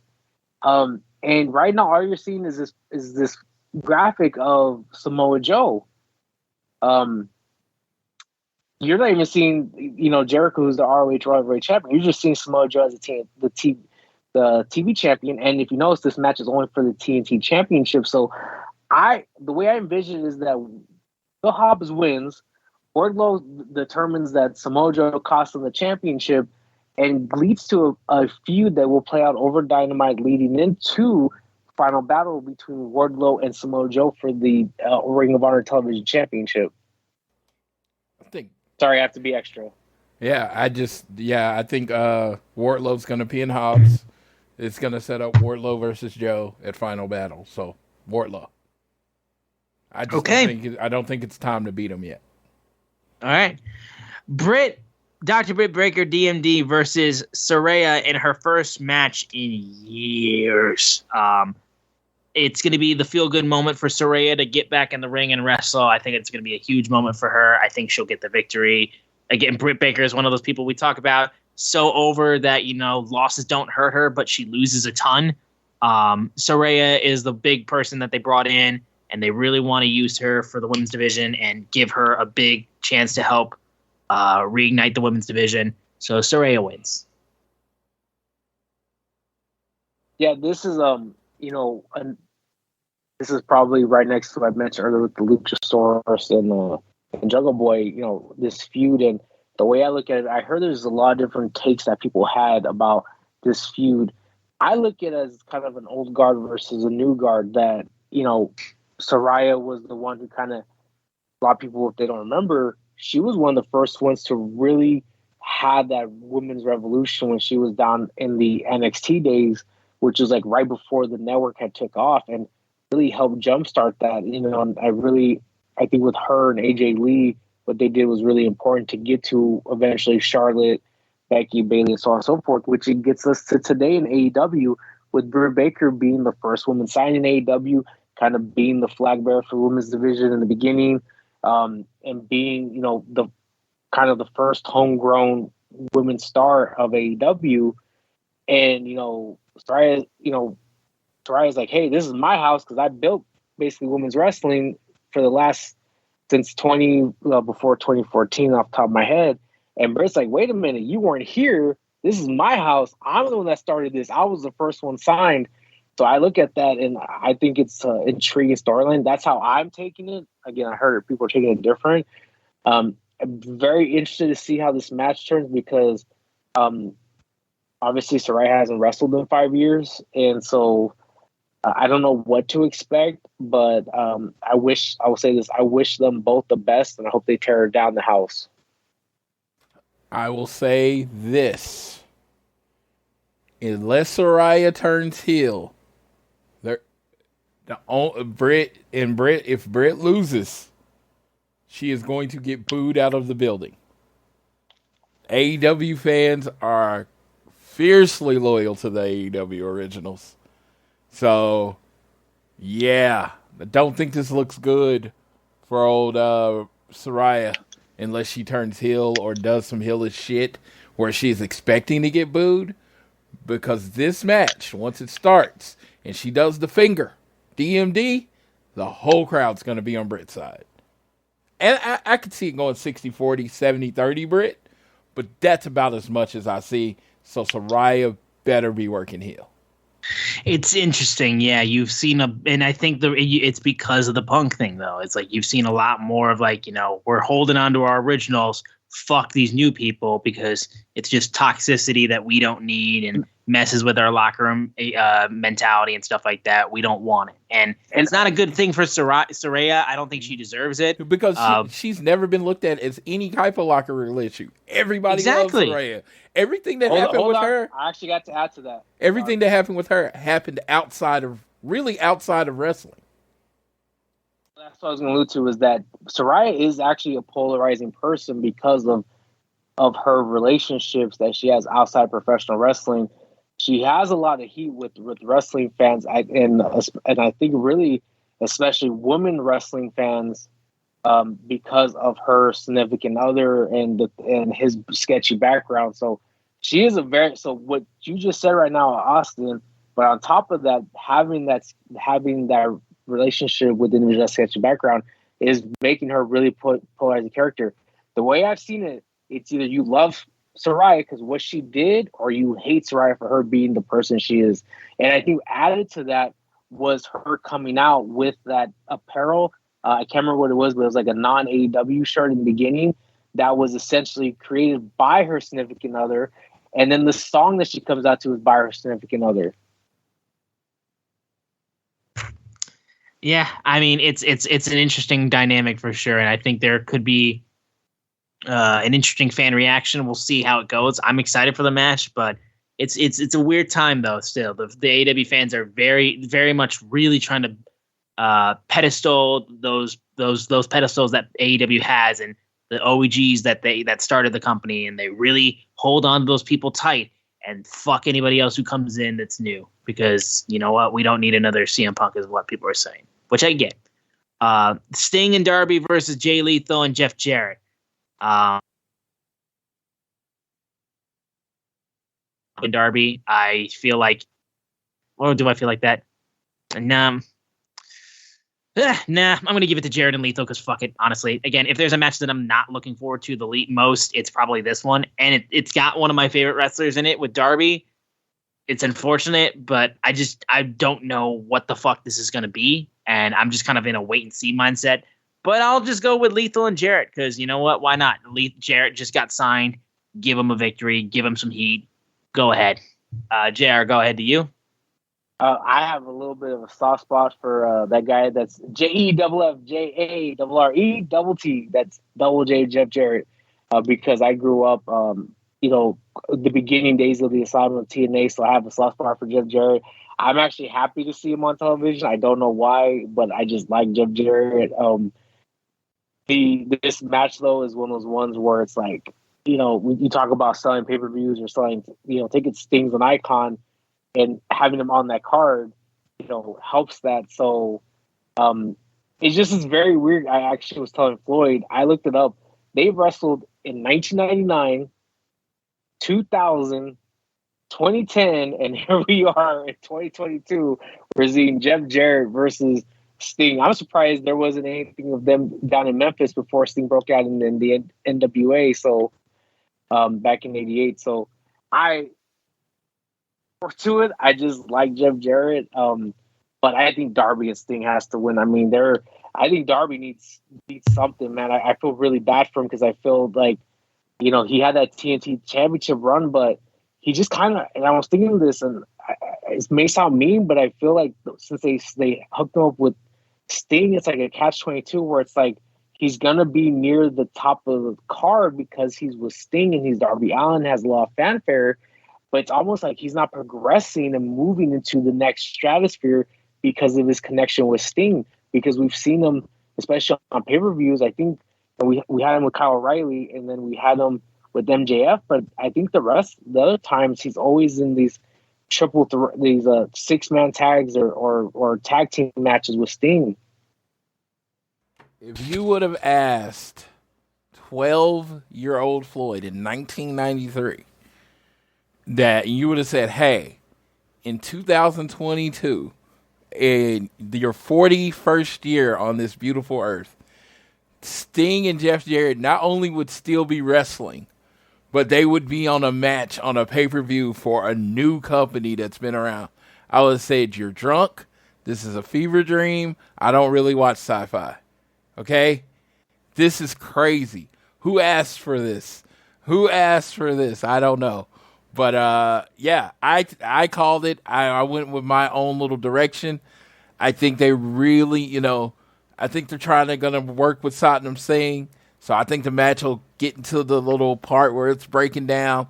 I think Satnam Singh chokeslams Darby or Sting. Jeff Jarrett gets the pin, and they get the big win at Full Gear. And Jeff Jarrett's first big match back in AEW, undefeated. They beat Sting and Darby Allin. I feel like we're in this point in time where, Sting debuted 2 years ago. 2 years ago next month. Winter's Coming 2020 is when he debuted. I don't know how long his contract is for, but I just think they might be winding down on Sting's use with the company. And Darby might be going his separate ways, so they maybe use this to maybe get a new ally or something like that, but I think Darby should be transitioning away from Sting. I would agree with that as well. Yeah, it's just it's like I said. As JR said. I think it is hindering him getting over at this point. At this point in time, yes.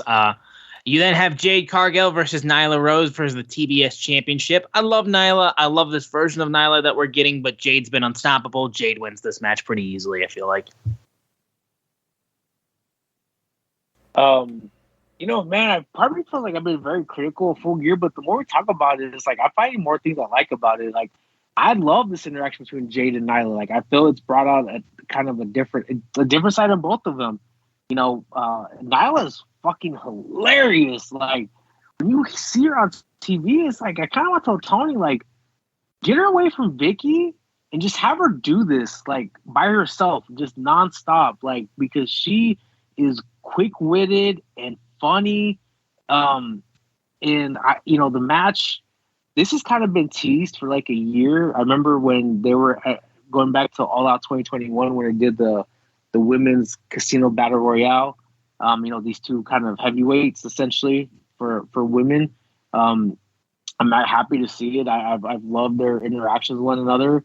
And so I hope it's focusing more on them, Jade versus Nyla, and not the extra individuals at ringside. So I'm going to go. It's one of those things though, Jade, like, she's unstoppable, but like eventually, someone's going to, it's like, obviously you compare her to the other streak, Goldberg. It's like, who's going to derail the streak? Like, we thought it was maybe Athena. I don't know. Like, I could see Nyla because she's a monster, but I feel like it's going to be somebody that they want to build up to like a superstardom, and Nyla, as being a former champion, is kind of already there as one of the top heels. So I'm gonna go with Jade though. I wouldn't be surprised if Nyla wins though. I'm gonna be honest. I wouldn't be surprised. I'm gonna say this. I'm gonna go with old Nyla to pull the upset in the end of streak. She's a AEW original. People like her. She's really funny. And, her carrying that torch of how she broke the streak and carrying that flag of how she broke the streak and being really annoying to Jade could be another 3 months of television. All right. I guess I'll be in the minority. Well, actually, no, because JR agreed with me. Duh. You have the four. Before they do this thing, I'm sorry, Austin, do this thing, and Floyd gets annoyed at me because I always say, like, I told you I was right. He's like, you gave two answers. I'm like, I gave two answers. I'm sorry. If you say every possible answer, you're going to be right. I promise. At least once. All right. 4-way match for the Ring of Honor World Championship between Chris Jericho, Bryan Danielson, Claudio Castagnoli, and Sammy Guevara. The heart of my soul wants it to be Danielson. I want it to be Danielson so bad. I really, really do.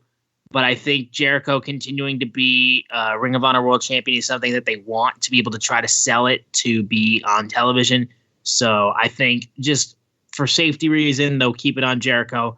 But my heart and soul wants Danielson to hold the Ring of Honor World Championship. Because if there's any way for you to get fans that are like kind of jaded with Ring of Honor being on TV all the time, Danielson being the champion of Ring of Honor and running holding the banner high for ROH is a good way of being able to get people to kind of calm the fuck down about the Ring of Honor integration. But that's my opinion. But I still think it's going to be Jericho. I agree with you. I think Jericho is going to continue it. I just, especially you look at, I keep alluding to this when you have Ring of Honor champions involved in this pay-per-view is going into Final Battle. I think Jericho being there helps sell pay-per-views. And in fact, you said Bryan Danielson. It gave me an idea.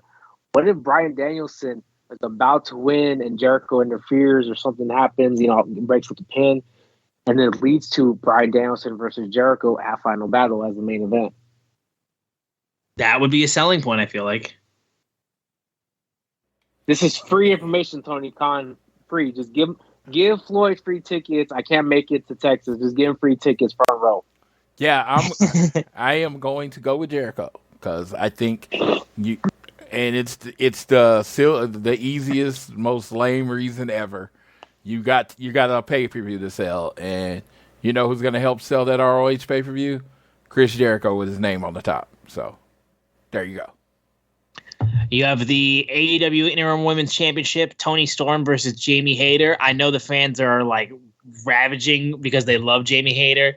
I think Toni Storm will win the title, in my personal opinion, because I don't think they're at a position right now where Thunder Rosa is ready to come back yet. And I think Toni Storm will still be your interim women's champion. That's just my opinion, but I'll go ahead and send it off to JR. But I got Toni Storm. I'm going to go with, because I have to be extra, I'll give you the winner and then I'll give you a new storyline. I'm going to say Saraya, because I didn't say earlier, Saraya wins. Jamie Hayter is the new interim women's champion, and your next feud is not Saraya versus Jamie Hayter. It's Britt Baker turning on Jamie Hayter for feel like she stole her spotlight, and Jamie Hayter is going to feud with Britt Baker over the interim women's championship as Jamie turns babyface. I do like that. Yeah, I just think Toni Storm wins. I think we need to get Toni Storm versus Thunder Rosa eventually. I think that needs to happen before you can move on. So I'm going to go with Toni Storm. All right, your AEW World Tag Team Championship match between the Acclaimed and Swerve in Our Glory. There is no way in hell that the Acclaimed does not win this. This is their belts. They have been running wild on the tag team division. Again, FTR, in my opinion, should be in here as well for a three-way tag match. I digress. The Acclaimed wins this. Not only Acclaimed wins this, Swerve will be turning heel. Turns heel, yeah. I think this is the breaking up of Swerve in Our Glory. I'll completely agree. Yeah, Swerve in Our Glory is done. The Acclaim's you're going to retain the tag team titles. All right. Jon Moxley versus MJF for the AEW World Championship.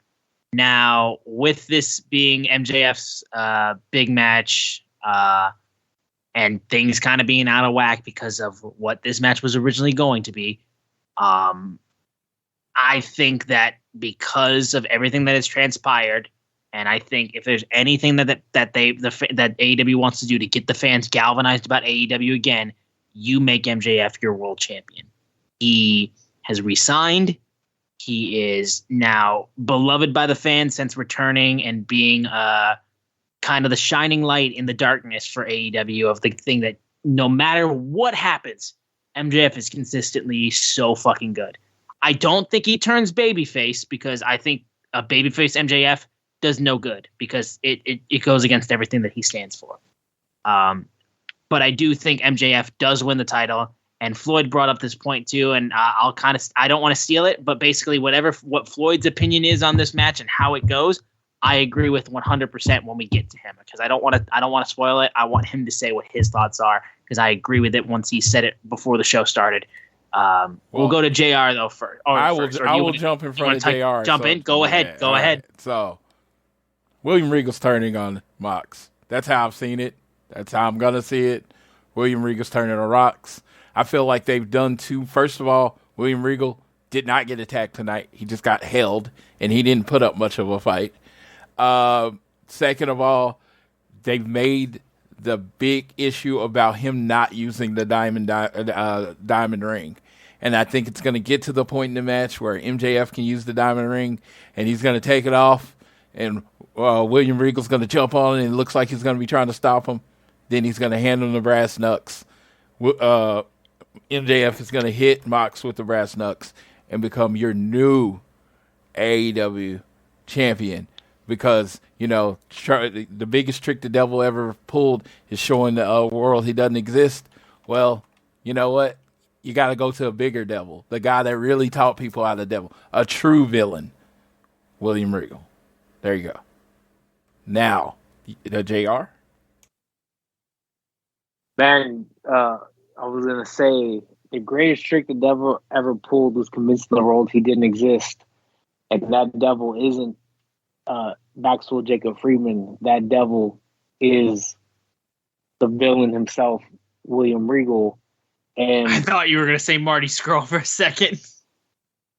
Who? I don't know who that is.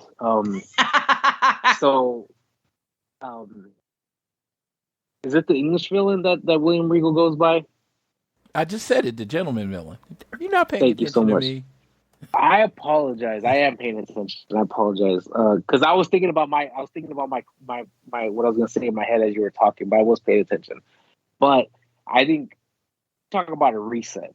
MJF, the best heel that we've been saying since like 2019. The minute that he signed, the minute that he turned on Cody Rhodes at Full Gear 2019. What another great heel turn at Full Gear would be William Regal. And I don't know exactly how it's going to play out, but it's definitely going to be what Floyd said, somewhere between brass knuckles. It may not even be, I think William Regal may end up hitting Moxley himself with the brass knuckles. But, I mean, MJF coming out on Wednesday with the AEW World Heavyweight Championship around his waist and William Regal as his second. And I feel bad for two groups of people. One, anybody who bought Swerve in Our Glory merchandise, and two, anybody that bought Blackpool Combat Club merchandise, because that will cease to exist after Sunday. Okay. Yeah, but I'm excited. I'm just excited for that moment. I'm just continuing on with MJF being the champion. Like, for me, this would be like crazy full circle, because Cody was the first guy to actually put him over, and it was like it was building to this when everybody was talking about the first four and who's next and the whole CM Punk. Because honestly, Austin knows this, everyone knows this. This is supposed to be CM Punk in this role, and I mean, in my head, it works better with CM Punk in this role. But yes, but Mox has stepped up on another level. I'm like, he may not ever be my favorite wrestler, but if you're talking about 2022 MVP of AEW, there is no doubt.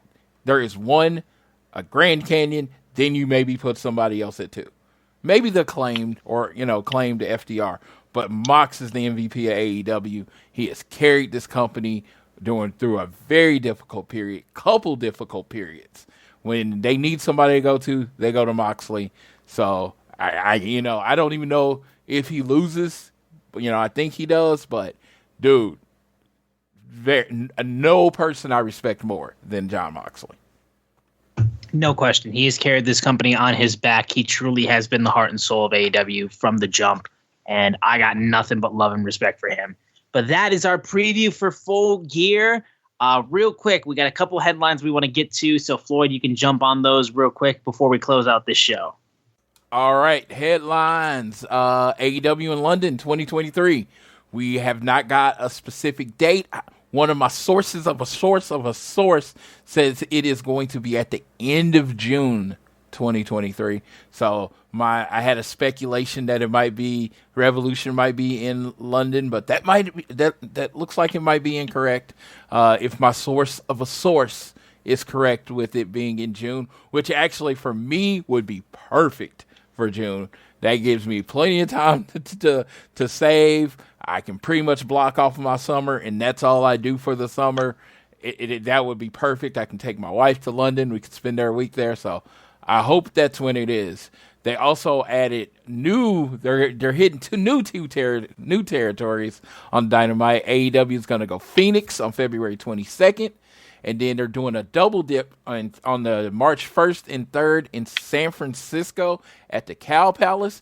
That's where we previously heard rumors that Revolution was going to be. So maybe they might do Dynamite and Dynamite and Rampage as one ticket, and then just do Revolution as its own separate ticket. I don't know how they're going to do it. I'm rooting for it no matter what. And Bandito is officially All Elite. I don't know if we discussed it on the last show. I don't remember. It wasn't really in the notes, so I just wanted to throw it out there. He actually got the placard. The rumors on his deal is basically he didn't want to move to America, so it's a 3-year deal for a certain amount of dates. So he is All Elite, and you've heard earlier how we feel about Bandito. And I believe that's all the news for the week. All right. Well, then I think that will close things out on this episode of All Things Elite, as Full Gear is only a few days away. We will bring you guys our review of Full Gear once the show wraps up. And we'll try to get that out before Dynamite next week. But thank you guys again so much for listening to the show. Thank you to our good friend JR, constantly coming through and being on the show. JR, can you please let the lovely people know where they can find you on social media? I know you're not on currently, but where can people find them if they find you, if they love you so much? It's always a pleasure to be on the show with you guys and talking wrestling. And for those who listen, the fact that, even if one person thinks what I say sounds somewhat intelligent, that means that I did something right. So I appreciate everybody. You can find me on Twitter at Lucha Professor. And I'll leave you all with this as we're going to the holiday season. Everybody have a blessed holiday season with your friends, family, loved ones. Stay healthy, stay safe out there, and much love to everyone. All right.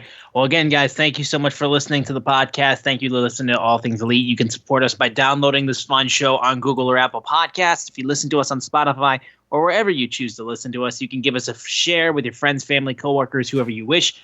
You can leave a rating and a review, and you can also leave a donation through our podcast provider, Red Circle. Actually, you can't do that anymore because that's not a thing anymore. Forget that I said that. But you guys can support us by following us on social media. On Twitter, we are at AT Elite Pod. At Social Suplex are the guys that make this show possible. Please check out all the other shows they have on their network. I am at Austin Sumowicz, SZUMOWICZ. Floyd is at Floyd Johnson Jr. on Twitter. And I will pass it off to Floyd. He can close us out on this episode of All Things Elite. Hey! Thank you for tuning into this episode of All Things Elite. I love when good old JR is on the show because he definitely adds a different way of looking at it, and we get 3 different views. So, definitely going to keep trying to keep him on the big shows like Full Gear and things like that. But we appreciate you listening to the show. We put it out a day earlier so we can get as much in, day later so we can get as much in. So I know you're used to listening to us right before Dynamite, but we're probably going to be the first podcast recorded after Dynamite. So we'll get this uploaded on Thursday. Always, you want to reply, let us know what you think. Hit any of us up. We really appreciate it as we are in the Christmas season. I really just want to just tell everybody to make sure they're looking out and loving everybody. And y'all, I'll leave you how I always leave you. Whether it's home, work, or school, always do your best to be elite.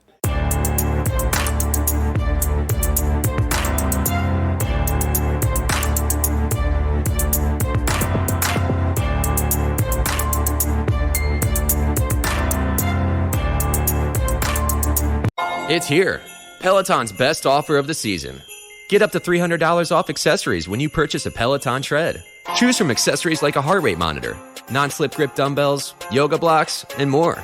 If you've been looking for a sign to join Peloton, this offer gives you everything you need to get going. Hurry, Peloton's best offer of the season is here, but not for long. Visit onepeloton.com to learn more. All access membership separate. Limited time offer cannot be combined with other offers. See additional terms at onepeloton.com. Call of Duty Modern Warfare 2 is here. Roger that. And so is Mountain Dew. Roger that. Unlock in-game rewards like only Dew can. Wait, What rewards? A Duo Operator Skin. Man, I love Operator Skins. Dual Double XP. Dual Double XP? Dual Double XP. Even Call of Duty points. You're kidding me. Call of Duty points? This is incredible. I can't believe it. Soldier, get a hold of yourself. Oh.